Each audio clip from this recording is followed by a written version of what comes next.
ब्राह्मण सत्ता का पूर्ण संचालन कर सकता था, लेकिन ब्राह्मण ने उसका त्याग करके क्षत्रियों को शासन व्यवस्था का काम दिया और प्रदर्शन की भूमिका निभाता रहा।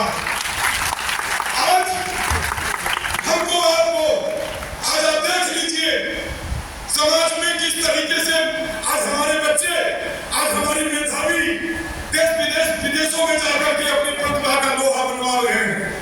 लेकिन भारत में एक ऐसी कुप्रथा जो आजादी के बाद से शुरू हुई, जो आरक्षण के रूप में रही है, उस आरक्षण के साथ के कारण हमारी प्रतिभाएं अमेरिका में, ऑस्ट्रेलिया में, अन्य देशों में जाकर के अपनी प्रतिभा का लोहा बनवा रही, लेकिन यहाँ उन्हें अवसर नहीं मिल रहा है क्योंकि आरक्षण का एक कोण हमारे आपके बीच में है।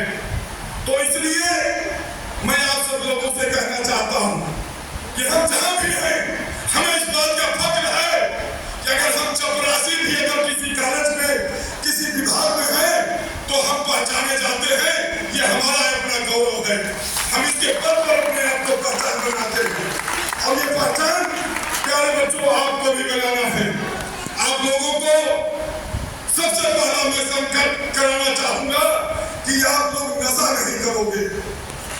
कोई भी बच्चा, आज इस कार्यक्रम का महत्व इस बात पर है कि केवल आपकी प्रतिभा का हम सम्मान नहीं कर रहे हैं, जैसा कि डॉक्टर सुषमा मिश्रा जी ने भी संबोधन में कहा कि आप लोगों को तो सम्मान के लिए यहाँ बुलाया गया और हम लोग भाषण दे रहे हैं, लेकिन ये भाषण नहीं है, ये आप लोगों के लिए एक प्रकार से मार्गदर्शन है कि आप आने वाले समय में समाज में किस तरीके से अपने आप को इस समाज का सिरमौर बन करके रहना है। तो आप लोग पहला संकल्प लें कि हम भविष्य कोई भी बच्चा नशा नहीं करेगा। और मैं अभिभावकों से भी यही कहना चाहूंगा, अगर कोई अभिभावक, हो सकता मैं थोड़ा बहुत विषयांतर हो रहा हूं, लेकिन मैं उसके लिए मैं आप सबसे क्षमा भी मांगता हूं क्योंकि विषय ऐसा है। मैं अभिभावकों से भी यही कहना चाहता हूं कि अगर आप स्वयं नशा करोगे तो आप अपने बच्चों को किस तरीके से मना कर सकते हो। तो हम लोग नशा नहीं करेंगे, नंबर 1। नंबर 2, अगर हम ब्राह्मण हैं तो अपनी शिक्षा संस्कार के साथ साथ हम अपने ब्राह्मणत्व कार्य को नहीं छोड़ेंगे। हमको ज्योतिष का ज्ञान भी करना है। हमें हर पूजा पद्धति, हर एक चीज का हमें ज्ञान होना चाहिए।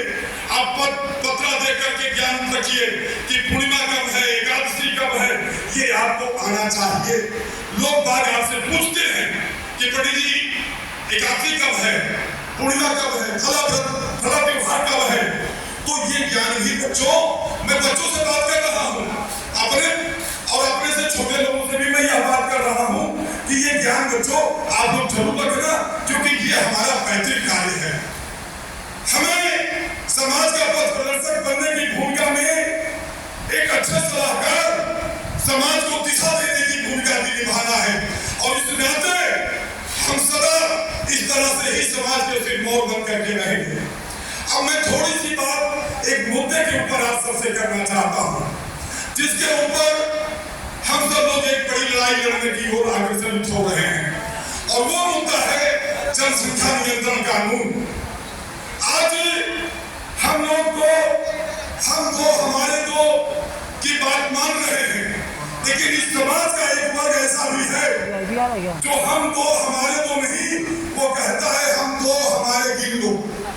वो अपनी आबादी बढ़ा करके इस देश में अपनी फिर से सत्ता लाने का सपना देख रहा है और उनके सपने यह बात मैं इसलिए यहाँ पे करना चाहता हूँ क्योंकि अभी कुछ देर पहले ही मैंने यह बात कहा कि कुछ सेक्युलरिज्म वाली वो जो शक्तियां हैं हमारे आपके समाज के, वह हिंदू समाज के ही कुछ लोग जो भ्रमित हमारे साथी हैं, वो और इन लोगों की दोनों मिलकर के अगर संख्या होती है तो हमारे आपके सामने एक चुनौती की स्थिति आने वाली है। आज एक सर्वे की रिपोर्ट हम आपको बताना चाहते हैं। 1950 और 2015 के मध्यकाल में 65 सालों में एक वर्ग विशेष की आबादी 43.8% बढ़ी और इसी 65 सालों में सनातन धर्म के लोगों की आबादी 7.2% घटी है। यह एक बहुत ही चिंता की बात है।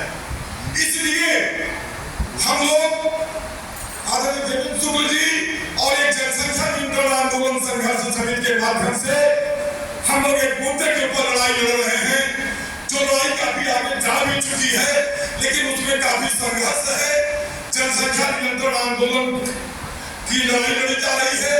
हम लोग आप लोगों को अभी एक पत्रक वहां पर बाहर भी रखा जाएगा, उसमें आप लोग हस्ताक्षर करके जो लोग जनसंख्या नियंत्रण आंदोलन के समर्थक हैं वह अपना समर्थन देंगे और निकट भविष्य में हम लोग आप लोगों को विभिन्न चौराहों पर मिलेंगे, इसके ऊपर जन समर्थन जुटाएंगे और सरकार को इस बात के लिए हम लोग बातें करने की कोशिश करेंगे कि देश की समृद्धि और विकास के लिए, सशक्त राष्ट्र के निर्माण के लिए हम दो, हमारे दो और सबके दो का कानून बनना बहुत जरूरी है। नहीं तो आने वाले समय में आज विचार करो, हमारे आपके बच्चे जो कभी उच्च शिक्षा में, टेक्निकल शिक्षा में अगर उनका दाखिला हो जाता था तो एक भरोसा होता था, कोई लड़का इंजीनियरिंग में जा रहा है, उसने बीटेक का दूसरा वर्ष फाइनल किया, तीसरे वर्ष में ही कैंपस सिलेक्शन होता था।